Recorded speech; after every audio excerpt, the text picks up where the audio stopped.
soir, on m'avait demandé le trauma et les négligences, en quelque sorte. Et au départ, ce n'était pas du tout évident qu'un concept en creux soit lié à des traumas. Donc, je me suis demandé ce qu'il pouvait en être et approfondi cette question et pourquoi cette notion de trauma envahissait un peu tous les interstices de la psychiatrie, puisque le trauma est quand même une dimension extérieure, alors qu'on était là dans la construction interne de l'enfant tout petit. Et en effet, cette construction extérieure et je dirais, le développement de la notion de victime et de victimologie est quand même quelque chose de très actuel. On l'a peut-être vu aussi avec les associations de parents, où on est passé non pas d'une culpabilisation, mais d'une culpabilité interne à la fonction de parent, qui, je dirais, est une bonne chose névrotique lorsque c'est fait avec pondération, à finalement donc être coupable vis-à-vis de nos enfants. Et maintenant, nous sommes plutôt victimes de nos enfants, et éventuellement des gènes qu'on leur a transmis. Donc il y a la notion d'une sorte d'inversion des mécanismes où on passe de la culpabilité à la victimisation. Alors, les traumas, je vais vous présenter ça en plusieurs parties, les différentes théories du trauma. Finalement, où est-ce qu'on les retrouve? Parce qu'on retrouve ces notions et comment, petit à petit, il a fallu introduire le psychisme dans cette notion de trauma. Puis, parce que c'est quand même un concept, le trauma, qui est venu d'abord chez les adultes, on va parler donc de la psychopathologie du jeune enfant, arriver sur les négligences du bébé, éventuellement un petit peu de biologie, si j'y arrive, et les traumas indirects, puisque nous avons beaucoup de traumas indirects avec les parents qui arrivent, qui ont été traumatisés dans leur pays, et comment ils transmettent cette notion de trauma auprès de leurs enfants, et comment les enfants en héritent. Alors, on commence par la théorie du trauma telle qu'elle a été présentée à nous au départ. C'est le modèle neurocognitif qui a apporté cette notion. Et c'est une réaction face à une exposition traumatique. Et cette réaction, elle est adaptée au départ. Et puis, on a une réaction, eh bien, quand on a un trauma, on réagit contre. Et dès que la menace disparaît, cette réaction devrait s'éteindre. Et il y a des difficultés quand justement il n'y a pas extinction de ces réactions. C'est là le phénomène pathologique.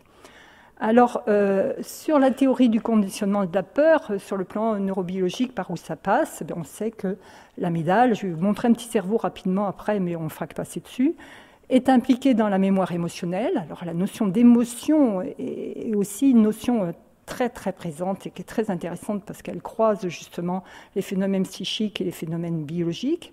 Donc la mémoire émotionnelle dans l'amygdale, c'est vraiment conditionné à la peur, c'est l'immédiateté, c'est la réaction.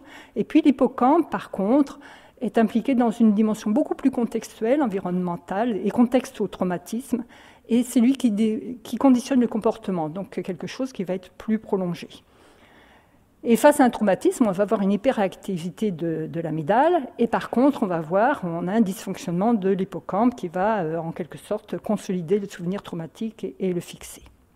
Alors, vous avez le thalamus, en dessous, vous avez l'hypothalamus, vous avez un A, c'est l'amygdale, et puis en dessous, vous avez l'hippocampe. Vous l'avez vu, ça fait un petit tour, et puis devant, vous avez le cortex préfrontal, parce que lui aussi jouera un rôle dans toute l'affaire.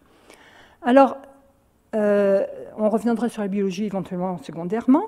Le trauma, donc, je vous ai parlé tout à l'heure des éléments contextuels, c'est l'événement. Le terme d'événement est arrivé dans le modèle du trauma parce que l'action pure du trauma n'était pas suffisante pour penser les effets du trauma, parce qu'on s'est aperçu, vous avez vu, avec l'hippocampe, on a toute la dimension contextuelle, et donc on a parlé d'événements dans le modèle du trauma. Alors, l'événement, ce sont les circonstances environnementales et s'associe au trauma. Et on s'aperçoit que ce contexte crée une charge émotionnelle variable d'un individu à l'autre. Le même trauma, le même événement n'aura pas le même effet chez un individu et un autre. Donc il y a l'événement, puis il y a le trauma qui fait effraction à l'intérieur, qui vient de l'extérieur. Donc c'est un concept qui vient de l'extérieur. Ce qui est en pédopsychiatrie, on aime les notions d'environnement, mais lorsqu'il est pris dans l'intersubjectivité, quelque chose qui vient d'extérieur comme ça, qu'est-ce que ça fait? C'est une expérience effrayante, et dans la notion de trauma, ça a à voir avec la mort, avec une attaque du symbolisme. Et puis, il y a le psychisme qui est débordé, et qui ne peut pas symboliser, il est sidéré, et on ne peut pas penser. Et ça crée un stress. Alors le stress, ça, on pourrait évoquer Jean-Michel Turin qui a beaucoup travaillé là-dessus. Le stress, c'est en quelque sorte le résultat du trauma, et ça nous intéresse beaucoup parce que ça a une visée adaptative, certes, ça permet de s'adapter, et ça dépend de l'intensité de la répétition, mais le stress a une notion d'effet, mais aussi de cause. C'est-à-dire que le stress, dans la cause, ça va créer une sécrétion du cortisol, et on va voir sur le plan biologique ce que va susciter le stress. Et puis, on en resterait là, les choses sont finies, on rentre chez nous, et il n'y a plus d'effet du trauma. Et là où ça compte, c'est dans la suite, comment ça revient. Vous savez, j'ai dit tout à l'heure, on parlait de l'extinction, et quand il n'y a pas d'extinction, et quand ça revient, eh bien, c'est justement l'état de stress post-traumatique, le SPT en français ou le PTSD en anglais. Et là, tout un concept est apparu sur le SPT. Donc, cette modulation de la notion de trauma, on peut dire que ce qui est intéressant, c'est quand le trauma, je vous l'ai dit, est un élément dans un événement, avec la notion d'événement de vie. Qu'est-ce que c'est? Comment on peut le caractériser? Qu'est-ce que c'est que cette exposition? Quelles sont les réactions? Quelles en sont les conséquences? Et chez le tout petit, on va voir que ça, c'est vraiment très intéressant. C'est l'événement qui fait fraction chez une personne constituée. Et là encore, dans la notion de trauma, on est toujours chez l'adulte, on n'est pas encore chez l'enfant. Ça arrive chez une personne constituée qui a déjà un psychisme construit. Et ça dépend encore, avec ces notions, de phénomènes extérieurs qui soient uniques ou répétés. Donc ça ne nous suffit pas pour nous, pédopsychiatres de tout petit, parce que origine extérieure, ponctuelle qui peut être répétée ou s'auto-entretenir, sur un psychisme construit, il est source de stress, il est source de manifestations premières plus défensives, plus d'altérations et surtout de réminiscences qui créent le SPT éventuellement, dans l'après-coup. Alors déjà l'après-coup, il y a un psychisme entre les deux, il y a quelque chose, il y a l'extérieur, il y a un psychisme déjà dans la notion de trauma, ce qui n'est pas inintéressant. Alors, je me suis dit, mais pourquoi on parle de stress maintenant et pas de souffrance? Le stress, vous l'avez vu, ce sont des situations exceptionnelles, violentes, c'est un déportement psychique, on peut le circonscrire, on peut le définir, on peut même le définir sur le plan biologique. Par contre, la souffrance, qui est quelque chose qui est vraiment la souffrance psychique, dont on parle beaucoup dans la santé mentale, mais qui sera quelque chose d'important chez le bébé, eh bien, ce n'est pas issu d'un événement unique, c'est plutôt un processus, donc ça n'a rien à voir quand même avec le trauma, ça se situe dans la durée, et ce n'est pas un mécanisme d'adaptation, mais une conséquence qu'on va chercher à atténuer ou à surmonter. Donc c'est un concept beaucoup plus élaboré et flou, et ça fait intervenir la vie interne de la personne. Et il n'y a pas de marqueurs biologiques et comportementaux de la souffrance psychique, alors qu'on en a du stress. Alors donc, on passe de côté et on met de côté la notion de souffrance psychique et on revient au stress. Alors je vous ai parlé donc l'après-coup, le phénomène pathologique et le phénomène intéressant finalement pour nous. Au-delà du trauma, de l'événement, du stress, c'est le SPT et c'est donc la définition qu'en donne le DSM-5, c'est-à-dire que ce sont des reviviscences, il faut avoir un symptôme, il y a des altérations négatives, persistantes, à distance, sur des petits faits, il y a quelque chose qui revient, il y a une hyperréactivité. Donc il y a eu une exposition, et puis il y a un retour. Et c'est ça qui fait la pathologie. Donc ce qu'apporte le DSM avec la notion de SPT, c'est cette histoire de retour, mais aussi que ce retour dépend de la personne. Donc on voit bien que cette dimension purement extérieure, finalement, petit à petit, dépend de la personne et de l'histoire de vie de la personne. Ce sont les rappels mnésiques. Ça dépend de la qualité des souvenirs habituels, de l'histoire individuelle. Et sur le plan biologique, eh bien, il y a la participation de l'amygdale, de l'hippocampe et de l'axe hypothalamo-hypophysaire surrénalien. On en parlera tout à l'heure de comment ça passe sur le plan biologique. Alors, l'après-coup, bah oui, ça fait penser à Freud. Donc on se dit finalement, on était à l'extérieur, on était dans un modèle purement neurocognitif, et puis on peut revenir à Freud. Alors il y a la première théorie de Freud où finalement on est dans une situation de conflit psychique et ce qui arrive ne peut pas être métabolisé à cause de ce conflit psychique. Ça, c'est la première partie des concepts de Freud, et la conclusion, c'est quelque chose de l'ordre du fantasme qui arrive et qui est lié à un événement originaire dans la période prépubértaire. Et puis dans la deuxième partie, après de 1920, il a plutôt parlé du système de parexcitation, c'est-à-dire que fait trauma psychique interne, quelque chose qui déborde le système de parexcitation. Et ça nous dit quelque chose, nous les pédopsychiatres, le système de parexcitation maternelle, qui on va voir toutes les conséquences. Donc finalement, un modèle neurocognitif, un modèle freudien, c'était pas si mal que ça, Freud finalement. Et puis il dit bien qu'il y a des désorganisations, mais aussi des réorganisations possibles par rapport à ça. Mais des réorganisations qui, pour certaines, sont pathologiques. Dans les mécanismes de défense, il y a des réorganisations qui sont pathologiques. Mais ça peut être aussi, dans les reprises, la possibilité d'une réorganisation positive. Donc, à la fin de sa vie, en 1934, Freud parle bien des effets organisateurs et des organisateurs de destin du trauma. Alors, ce qu'a apporté la psychanalyse dans cette histoire, même si les théories du trauma sont bien après la psychanalyse, c'est le psychisme. Le psychisme est la reprise dans l'après-coup. Et ce qui m'a intéressé dans cette histoire, c'est que le trauma me paraissait ponctuel, l'était moins dans le SPT, mais là, vraiment, c'est la notion de temps dans le psychisme et le traumatisme. Et chez le tout bébé, cette notion du temps, elle va être importante. Peut-être que le trauma ponctuel, certes, peut faire des dégâts, mais ce qui peut faire des dégâts, c'est peut-être la durée et le psychisme et comment il se construit. Donc le trauma, qu'est-ce qu'il fait? Il va attaquer le sentiment de la continuité d'être, et il va agir sur la durée, c'est-à-dire qu'il attaque les liens. Il crée des enclaves, et cette notion d'enclave, chez le tout petit, c'est très important, avec des véritables ruptures de continuité. Donc on va avoir des sortes d'enquistements, et puis il laisse des traces sensorielles, émotionnelles, ou des vides qui participent à la construction de l'enfant et qui émergent régulièrement.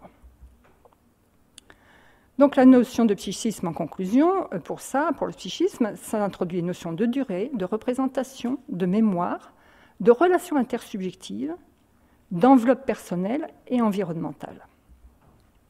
Alors la SCFTEMA, alors je suis désolée, mais c'est vieux, mais quand même, Roger Mizès, ça fait du bien d'en parler. Donc la classification française mentale de l'enfant et de l'adolescence, eh bien, on avait fait la révision et la translation à un petit groupe, et à la fin, j'avais eu l'honneur de participer à ce petit groupe auprès de Roger Mizès, et autour du bébé, entre autres, et quand même, il avait introduit à la fois le syndrome de stress post-traumatique, dont l'axe 1 ici était, puisque vous savez que c'est une classification biaxiale, et c'est ça qui est intéressant. Il avait introduit aussi le bébé de 0 à 3 ans, mais dans le bébé 0 à 3 ans, il y avait les états de stress, et puis il avait mis les bébés à risque d'évolution dysharmonique. On va en parler. Donc il y a quelque chose là, déjà d'un prolongement de ce que c'est la notion de trauma dans la durée et dans la continuité. Et puis il y a aussi la notion d'environnement dans l'axe 2. Alors, c'est vrai que le DSM-5 apporte aussi un autre axe. Donc, il amène toute la dimension psychopathologique avec les facteurs de protection et de vulnérabilité. C'est-à-dire qu'à la fois dans ces notions de micro-trauma, on a des facteurs de vulnérabilité, mais on a aussi des facteurs de protection. Alors, ça dépend de l'état psychologique du parent donneur de soins, le niveau d'exposition au trauma. Il dit bien que la mère n'a pas assumé pleinement son rôle de parexcitation. Donc on retrouve les théories de Freud, mais aussi de Bion avec les phénomènes de parexcitation, de Meltzer plus tard. Les caractéristiques de l'environnement proche de l'enfant dans sa construction, c'est-à-dire que les événements, le contexte. Les caractéristiques de l'environnement dans la construction dysharmonique de l'enfant. Et Je ne sais pas si vous vous souvenez du livre de Roger Misès sur les pathologies limites. Je trouve que c'était étonnant, parce qu'à l'époque, quand il l'a écrit, on ne voyait pas beaucoup de bébés. Et que de pouvoir élaborer une psychopathologie de quelque chose que maintenant, en voyant plus de bébés, on retrouve de façon factuelle et je dirais en observant, c'est vraiment très intéressant. Qu'est-ce qu'il disait à ce moment-là? Dans ces pathologies disharmoniques, puis dites limites, du jeune enfant, de l'enfant, mais pas du bébé. Il parlait des défauts d'étayage et des défauts d'ajustement dans l'interrelation. Oui, c'est écrit tout petit, hein. Ouais, je vais vous le dire. J'ai voulu tout mettre de Roger Misès, je ne pouvais pas m'empêcher. Bon, les défauts d'étayage et d'ajustement dans l'interrelation, c'est vraiment les choses les plus petites, mais les plus déstructurantes. Alors, pas les petits défauts d'ajustement qu'il est nécessaire d'avoir, hein, le petit en plus, le petit en moins. C'est des défauts d'ajustement qui dépassent la capacité du bébé de compenser ce défaut d'ajustement. La discontinuité, la distorsion et tout ce qui entraîne des défaillances dans l'appropriation des mécanismes qui assurent l'individuation, la maîtrise des instruments de symbolisation et l'accès à la vie fantasmatique. Donc si bien que tous ces éléments vont faire que l'enfant va échouer partiellement, pas totalement, parce que ce sont des morceaux qui ne vont pas, mais partiellement dans l'intériorisation de la fonction de parexcitation. Donc on voit le système de parexcitation qu'on a vu tout à l'heure, qui est défaillant du côté du parent, devient défaillant dans son intériorisation lorsqu'il y a des micro-traumatismes de cet ordre-là, discontinuité, défaut d'étayage, distorsion. Eh bien l'enfant va avoir des défauts dans l'intériorisation de la fonction de parexcitation. Il y a une autre classification qui est moins ancienne, mais qui, je pense, va revenir, mais qui est complexe, très intéressante, la classification de 0-3 ans, qui s'appuie sur la théorie du développement et de l'attachement. On retrouve aussi dans l'axe 1 l'état de stress traumatique, mais ça m'intéresse moins parce que c'est ponctuel. On retrouve les troubles de la relation et de la communication, la MSDD, qui avait inclus Roger Misès dans sa classification, et puis les facteurs de stress psychosociaux, c'est-à-dire l'environnement. Alors, ce qui est intéressant dans la classification de 0 à 3 ans, c'est que c'est cette classification qu'il introduit chez le tout petit. Et on voit que petit à petit, on descend et on arrive chez le jeune et le très jeune enfant. Et non seulement on en parle pour le très jeune enfant, mais on dit en quoi il peut y avoir des conséquences, des séquelles, et l'état du stress sur le plan neuronal et biologique chez le tout petit. Qu'est-ce que ça fait sur le plan neuronal et biologique chez le tout petit? On a vu qu'on savait à peu près ce que ça faisait. Maintenant, on sait. On a des hypothèses assez construites sur ce que ça faisait chez l'adulte. Qu'est-ce que ça fait chez le tout petit? Alors, je vous propose d'explorer la notion de trauma chez le bébé. Donc, ça existe depuis peu. C'est au-delà du trauma extérieur. Ça ne peut pas être conçu à l'identique de ce qui est observé chez l'adulte, puisqu'on n'a pas un enfant qui est construit, ce n'est pas un petit adulte. Et puis, la notion de trauma elle-même peut être modulée parce qu'il peut être intra-utérin avec une toxicité directe, l'alcool, les toxiques, les médicaments, transgénérationnel, et on va voir aussi comment la biologie, la génétique amène un étayage à ces conceptions de transgénérationnel, s'il en fallait. Ça peut être relationnel, direct ou indirect. Bien sûr, ça doit être répété et continu. C'est ça qui nous intéresse. C'est pas, on a des situations, tous ou pas tous, d'un trauma ponctuel dans une situation qui normalement évolue, pour un enfant qui évolue banalement. Mais ce qui nous intéresse, ce qui est le plus fréquent, c'est ce qui est répété et continu. Ça peut être en plein, un concept en plein, la maltraitance. Je donne un coup à mon enfant, je le secoue sans qu'il meure, c'est en plein. Mais ça peut être en creux, c'est la négligence, c'est un concept de maltraitance en creux. Donc le système en creux peut créer des traumas, alors qu'on avait l'idée que c'était extérieur, que ça venait comme ça.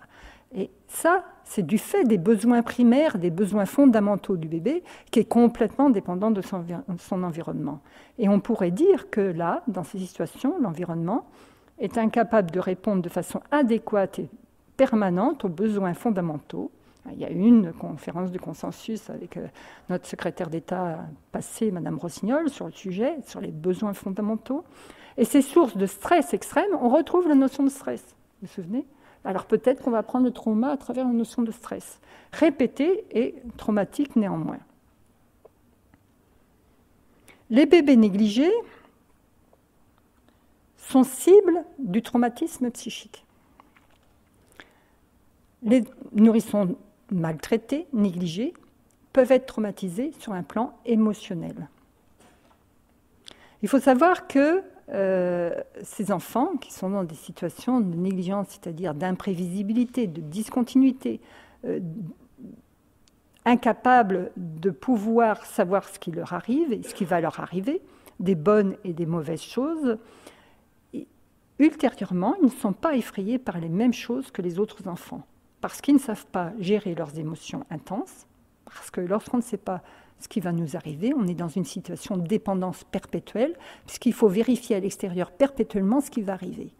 Alors qu'un enfant qui est relativement confiant, il intériorise des schémas, il intériorise des rythmes, il intériorise des perceptions extérieures qui lui donnent des indications sur ce qui va arriver, et donc il n'est pas en situation de dépendance de la même façon. Et il va par exemple être en situation d'avoir des angoisses de séparation, sur des petites séparations ou des angoisses de bonne distance par rapport aux situations habituelles. Ce stress chronique, associé à de multiples épisodes traumatiques, donc peut nuire au développement physique, cérébral, mais physique aussi, la carapace musculaire par exemple. Les enfants qui finissent par avoir une plagiocéphalie latérale, tellement ils s'appuient à l'arrière, ils appuient leur tête à l'arrière du matelas pour s'auto-tenir. Et on voit se développer des plagiocéphalies différentes de la plagiocéphalie que vos enfants ont peut-être eu, la tonsure. C'est une plagiocéphalie latérale importante où on voit que l'enfant s'appuie de façon très très forte au matelas sur le côté. Cognitif, puisque tout ce qui est, on va voir, de ces troubles relationnels finit par avoir une atteinte cognitive et psychologique. Les circuits neuronaux sont malléables et à ce moment-là, puisqu'ils sont en pleine construction, leur organisation peut être endommagée. Le système de réaction au stress a besoin de la fonction de parexcitation parentale. Elle n'existe pas suffisamment ou de façon adéquate et l'enfant l'intériorise de cette façon. Et donc, son système de réaction au stress ne va pas être en place et lui-même va être tout le temps soumis au stress. S'il ne se sent pas en sécurité avec le parent, par exemple les violences familiales, les abus, s'il n'obtient pas de réponse pressentie à ces signaux de détresse, par exemple, il hurle parce qu'il a faim et on l'emmène se promener ou on le fait rire et l'exciter, il hurle parce qu'il a envie de dormir et on lui donne un biberon. Donc, en fait, ces signaux de détresse ne sont jamais reconnus en tant que tels et adaptés à ses besoins. Son système de réaction au stress est activé sans résolution. Et les effets biologiques et neuronaux sont considérables. Donc on va avoir des traces biologiques et anatomiques qui ont pour corollaire, bien sûr, les traces psychiques. Et ces traces psychiques sont des inscriptions mnésiques sensitivo-sensorielles. On n'est pas encore dans le cognitif, on est vraiment dans le sensitivo-sensoriel. Et c'est comme la Madeleine de Proust ou le dallage du parvis de l'église, qui est beaucoup mieux dessiné, parce que j'en parle parce que Guillaume Mans parlait de Proust à table et qu'il avait relu Proust dernièrement. Et donc on parle tous de la Madeleine parce qu'on connaît bien, mais ce qui est mieux décrit, c'est le petit pavé. Et on voit bien que tout ce qui revient, c'est lié à quelque chose de sensitivo-sensoriel. Et là, ces enfants seront encore beaucoup plus réactifs, et donc ils vont réagir à une ambiance lumineuse, et on ne va pas comprendre pourquoi ils réagissent comme ça, et que dans la famille d'accueil, ils font une crise classique tout d'un coup, alors qu'éventuellement, c'est des tout petits détails qui ramènent, et du côté de la sensorialité, qui ramènent comme ça tous les éléments traumatiques, et qui, Berger le décrit très bien, et le met dans une situation de déconstruction complète. Sidération de la construction neurocognitive et altération de la construction de la relation affective. Quelles sont les conditions traumatiques pour le bébé ? Eh bien, les conditions traumatiques, c'est quand les besoins fondamentaux ne sont pas assurés. La stabilité, permanence, rythme régulier, macro et micro, les ruptures et discontinuités, faille du contenant, angoisse de perte, toutes ces choses-là, insuffisance qui est très souvent liée aux excès. C'est-à-dire que l'insuffisance, tout le temps, c'est pas très bon. Mais l'insuffisance liée à l'excès est encore plus destructeur. On ne peut jamais savoir si on va avoir du trop ou du pas assez. Et l'enfant va chercher le trop. Donc le psychisme va être débordé par trop d'émotions, de stimulation, de perception, les lumières, le son, la télé, les bruits, en fait tout ce que vous voulez, incapacité de métaboliser et de mettre en sens. L'imprévisibilité et l'incohérence, ce qui donne chez l'enfant une extraction distordue des invariants et une permanence de l'objet qui est défectueuse. Et puis, on le disait bien, les violences entre les adultes en présence de l'enfant s'est aggravée quand l'objet d'attachement est la cible de l'agression. Les interactions et l'intersubjectivité. Donc, on a vu les conditions, et puis on va voir comment c'est dans l'intersubjectivité. Eh bien, on peut dire que, vous savez, ces micro-rythmes, ces ajustements qui ne se font pas, c'est quand les séquences interactives sont manquées, mais sont manquées de façon, je dirais, irréparable. Parce qu'on passe notre temps à avoir des manques, des ratages dans les interactions, mais on les rattrape. Et puis les ratages sont faits aussi pour que l'enfant puisse reprendre la main. Là, ce sont des séquences manquées et non rattrapables. Alors qu'est-ce qui se passe? On sait bien que ces situations de négligence, c'est dans des familles qui ont souffert beaucoup et qui ont eux-mêmes souffert de négligence, et donc eux-mêmes sont envahis par leurs propres expériences traumatiques. Leur construction psychique a été défaillante. Leur pathologie mentale qui en a est réveillée par la puissance de l'impact du bébé sur eux. Et c'est pour ça qu'on pourrait dire à nos confrères psychiatres d'adultes, la femme que vous voyez toute seule qui va très bien dans sa pathologie mentale n'est peut-être pas la même que celle qu'on voit avec son bébé, à 5 minutes de différence.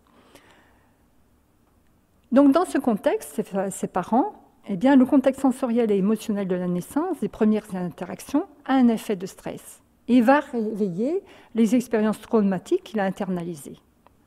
Il y a aussi le modèle interne, si on voit la théorie d'attachement, le modèle interne opérant est transmis au bébé par ce réveil des comportements parentaux qu'il n'a pas intégré, le parent.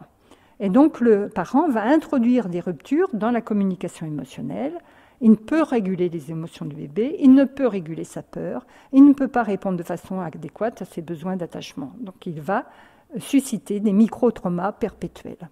Et comme conséquence chez le bébé, dans les situations les plus graves de déprivation, là vraiment manifeste, on peut dire l'hospitalisme de Spitz, des choses comme ça, avec des facteurs micro-environnementaux proximaux, on va avoir une atteinte neurocérébrale directe et psychoaffective aussi.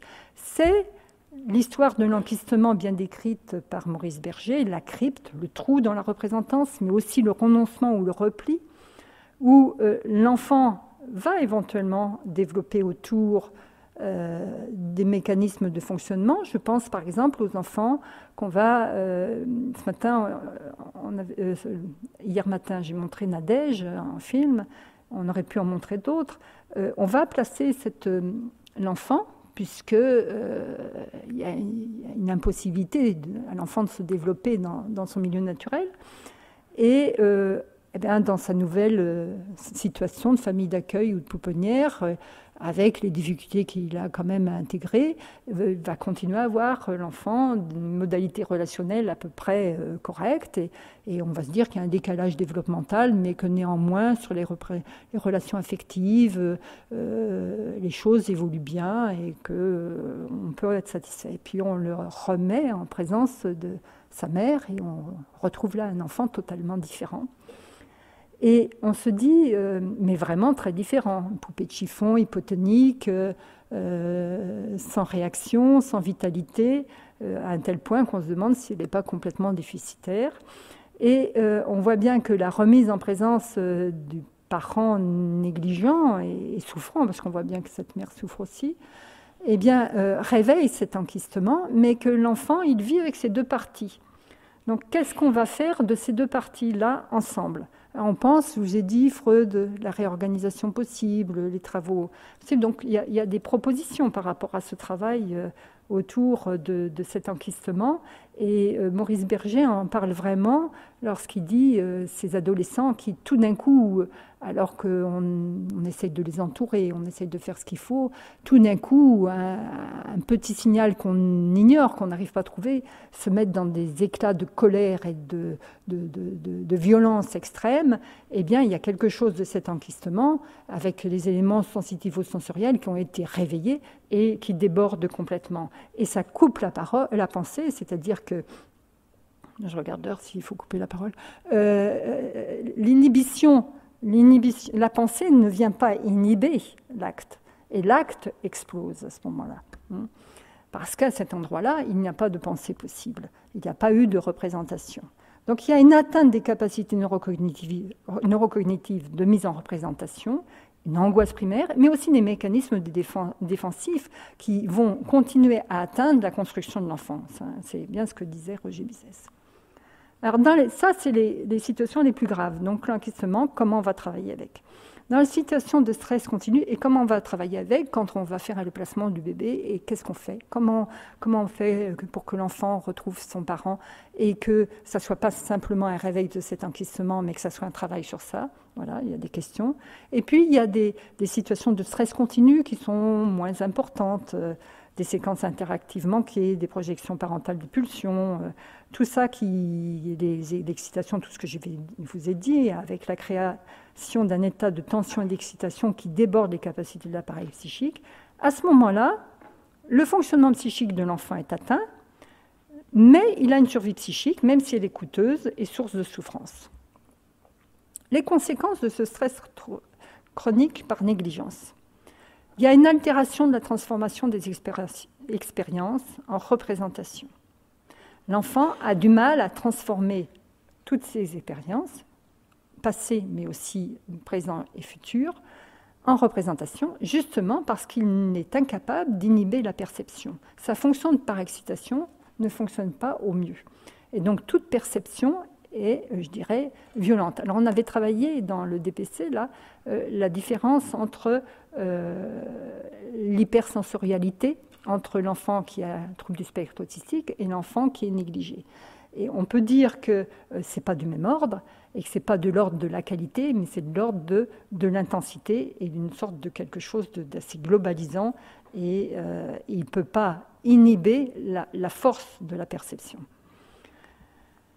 Le traumatisme psycho-affectif se traduit par une atteinte de l'enveloppe psychique chez l'enfant, avec des tensions, une carapace, une enveloppe trouée, une atteinte de la capacité de mettre en sens, une atteinte de la narrativité, de la temporalité, on retrouvera ça après dans les pathologies limites, ou les dysharmonies évolutives de l'enfant, une sensibilité, une vulnérabilité aux excitations et aux rencontres, toujours source d'excitation, hypervigilance, hypersensibilité, un court-circuit corporel avec le passage à l'acte, une recherche de sensations corporelles, je vous l'ai dit, il est excité par le parent, il va le rechercher, il va rechercher tout le temps ces sensations corporelles comme pour se faire une enveloppe corporelle, pour avoir des sensations autoproduites, et puis des troubles de l'attachement, et le pire des troubles de l'attachement est l'attachement désorganisé, et lorsque l'enfant était aux prises d'un parent dont les comportements sont vraiment effrayants, effrayés, dissociés. Alors, ce qui est intéressant, c'est donc vous voyez les conséquences de tout ça, on peut en parler de la biologie. Et j'ai pris ça chez David Cohen, avec tout ce qu'il rapporte des recherches, et puis à partir de là, j'ai été chercher ce qu'il y avait comme publication sur le sujet. Un peu compliqué, hein, mais je vais vous dire ce que j'ai compris. Parce que moi, je n'arrive pas à tout comprendre. Bon, alors, la première chose que j'ai compris, parce que c'était déjà, quand j'étais étudiante, c'est l'axe hypothalamo-hypophysaire surrénalien. Vous savez, du stress, pof, ça se met en route. Le cortisol, l'ACTH, le cortisol, il est sécrété. Il fait la boucle, il revient, donc ça s'inhibe, l'hypothalamus, et puis ça sécrète moins, et puis pour que ça diminue un peu. Mais quand même, ça fait au moment du stress, on a le cortisol qui augmente. Puis quand on a fait des études, on s'est aperçu que dans les stress continus, il y avait non pas une augmentation de la cortisolémie, mais une diminution. Alors, comment ça vient? Eh bien, il y a un autre mécanisme qui intervient, c'est l'histoire. Dans la régulation du fonctionnement de l'axe, eh bien, on a les récepteurs aux glucocorticoïdes qui interviennent. C'est-à-dire qu'au niveau de l'hypophyse et de l'hippocampe, vous avez des récepteurs aux glucocorticoïdes qui vont se multiplier et qui vont être hyper réceptifs. Et comme vous allez avoir une augmentation de ces récepteurs et une hyperréceptivité, vous avez une diminution du cortisol. Mais vous allez avoir une dysrégulation à partir de là. C'est-à-dire l'amygdale est bombardée, l'amygdale va être hyperréactif. Par contre, l'hippocampe, il va se réduire, diminuer son développement, mais aussi avoir une dysrégulation. Donc vous allez avoir un système dysrégulé, et je vous ai dit, l'amygdale réagit à l'émotion immédiate. L'hippocampe, c'est le contexte, c'est le conditionnement au comportement. Et c'est la mise en contexte, c'est, je dirais, la mémoire qui permet la narrativité, la représentation, et, enfin qui va permettre pas tout seul. Donc vous allez avoir une atteinte des processus qui, je dirais, ne sont pas réactifs, mais qui vont mettre en narrativité, qui vont mettre en perspective, et vous allez avoir un dysfonctionnement à cet endroit-là. Donc si le bébé il est atteint à ce niveau-là, vous pensez ce qui peut se passer. Vous avez aussi le cortex préfrontal qui est atteint, et vous savez quand même que le cortex préfrontal doit inhiber les comportements et les réguler, et donc il va aggraver encore la situation. Mais ça ne s'arrête pas là. Alors c'est là où ça devient compliqué, c'est que dans la méthylation, vous allez avoir un gène, qui est le gène qui produit les récepteurs des glucocorticoïdes, le HGR. Et là aussi, ce gène va être transformé dans ces méthylations. Donc il y a un passage épigénétique dans l'épigénome de l'environnement. Donc non seulement vous avez un enfant qui directement, ce sont les hypothèses actuelles, qui cérébralement, et bien entendu dans les relations psycho-affectives, on en a parlé tout à l'heure, et tout ça, c'est pas que cérébralement, mais on parle de ça, va avoir sa construction cérébrale qui va être atteinte au niveau du système amygdale, hypophyse, hippocampe et préfrontal, avec toutes les conséquences sur les autres sphères, mais aussi dans la méthylation de l'AGR et peut-être de ses parents, parce que souvent c'est transgénérationnel, et il va y avoir un passage de la fabrication de ces récepteurs aux glucocorticoïdes. Donc on peut dire que transgénérationnellement, biologiquement, il y a une transmission de ces mécanismes de réaction ou de sensibilité, d'hyperréactivité au trauma. Et ce dont ils se sont aperçus, donc il y a des hypothèses, c'est que ces situations de stress qui entraînent donc une modification dans la méthylation de l'ADN, eh bien vous avez une correspondance avec le risque de troubles borderline. C'est-à-dire que les expériences de stress post-traumatique, des stress et de trauma chez les enfants tout petits, entraînent une modification de méthylation de l'ADN et que ça, c'est des processus précoces défavorables dans la vie qui exposent au développement des pathologies borderline. Alors, pour l'instant, c'est des corrélations. Ils essaient de voir un peu, pour l'instant, ils passent sur l'histoire de la méthylation des glucocorticoïdes. Donc, on voit comment l'épigénèse vient transformer et donne une prédiction avec le risque d'apparition des pathologies borderline. Or, c'est exactement ce que la clinique et ce que la psychopathologie décrit. Non seulement que les parents borderline sont particulièrement source de négligence et d'impact chez l'enfant, mais qu'aussi les enfants, je vous disais, qui ont subi de telles négligences, ont beaucoup plus de destin autour des pathologies limites et des pathologies borderline. C'est compliqué, ça demanderait des choses un peu plus précises et plus subtiles.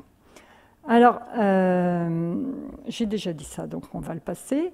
la transmission indirecte, je vais arrêter après, du trauma. Parce qu'il y a la transmission directe, je voulais dire 2 mots, c'est Marie-Rose Moreau qui en parle beaucoup, hein, puisqu'on a beaucoup de migrants qui arrivent avec des enfants qu'ils ont secondairement là, et la question se pose de la transmission indirecte du trauma chez le jeune enfant.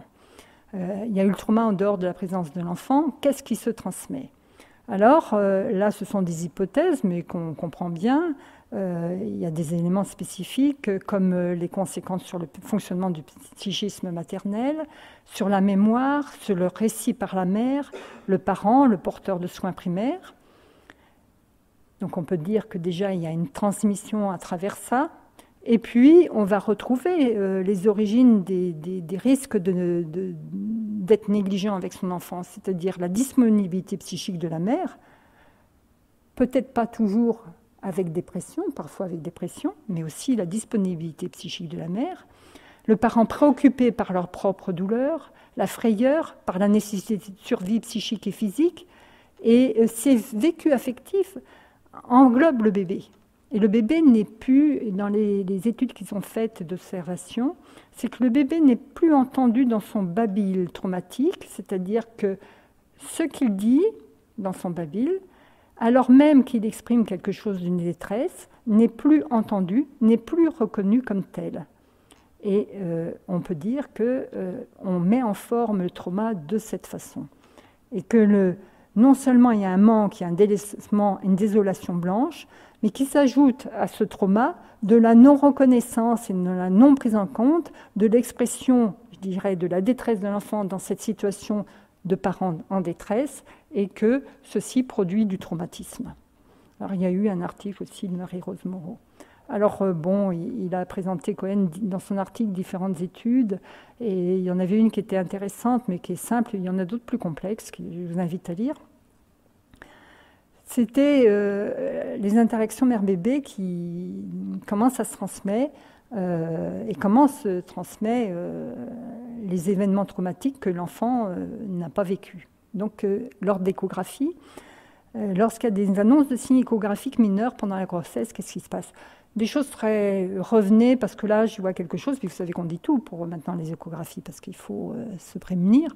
Là, je ne vois pas trop, la taille d'entre ça et ça ne va pas, il va falloir revenir. Mais qu'est-ce que ça peut être, dit la maman? Ça peut être ceci, cela, mais on va revoir ça dans 4 semaines, vous reviendrez. Ils ont étudié, donc il y a l'effet direct sur la mère, l'annonce en soi est traumatique. Beaucoup plus que ce que ne veulent dire les obstétriciens. Les représentations qu'elles ont de l'enfant à venir sont affectées et le score de dépression et d'anxiété chez la mère est alors beaucoup plus élevé, mais de façon considérable, que le groupe témoin pendant la grossesse jusqu'à 2 mois en postpartum. Alors, je ne vous dis pas les annonces de risque de trisomie. D'ailleurs, ça avait été traité à la HAS quand j'y siégeais pour savoir s'il fallait, qu'est-ce qu'on faisait de tout ça, qu'est-ce qu'on rajoutait comme trauma. Les effets indirects, donc la mère, on voit, même une annonce sur l'échographie même mineure, le stress, jusqu'à 2 mois en postpartum, intervient de façon très importante, avec des effets indirects sur le bébé, parce qu'on voit que les interactions lors d'une situation d'alimentation du bébé, après, quand on a étudié ça, montrent les impacts dans l'interaction. Ces mères, à ce moment-là, nourrissent moins leur bébé au sein, par rapport à la population habituelle, et lorsqu'elles le nourrissent d'une façon ou d'une autre, elles montrent des perturbations de l'interaction, avec plus de dysrégulation, elles sont moins sensibles à leur bébé et présentent plus de comportements intrusifs. Donc vous voyez les effets indirects. Alors non, ça... Pour conclure, est-ce que le traumatisme, est-ce que c'est un concept à prolonger par la notion de souffrance? Je reviens à la question première. La question de temps revient à la notion de traumatisme.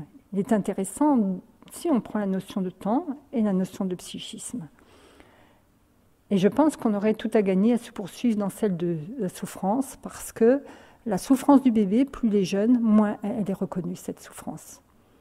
Il y a une non-reconnaissance de la négligence, on néglige la négligence, mais quant à la souffrance que ça représente, alors là, elle n'est absolument pas envisagée. Le traumatisme, le stress, le SPT ont une valeur conceptuelle lorsqu'elles sont intégrées, elles ont intégré les notions de temps, de durée, d'inscription, de relation, d'interaction, de construction, de remaniement. À ce moment-là, ça devient intéressant pour notre objet qu'est le bébé. Alors, la souffrance du bébé a toute sa place, car elle l'inscrit dans le psychisme et demande une reconnaissance, un travail qui ne se réduit pas à un effacement. Il ne s'agit pas, le MDR, c'est très bien, et je suis très contente, enfin, je ne sais pas, enfin, dire, j'en ai aucune idée. Je vais vous dire. Mais là, on est dans un tout autre domaine. Donc j'alerte, et nous alertons, parce que je ne suis pas la seule, sur la reconnaissance de la souffrance psychique, au même titre que la douleur chez le bébé, et sur la prise en compte de ses conséquences à long terme sur l'adulte à venir, et le parent qu'il sera, et les enfants qu'il aura. Je vous remercie.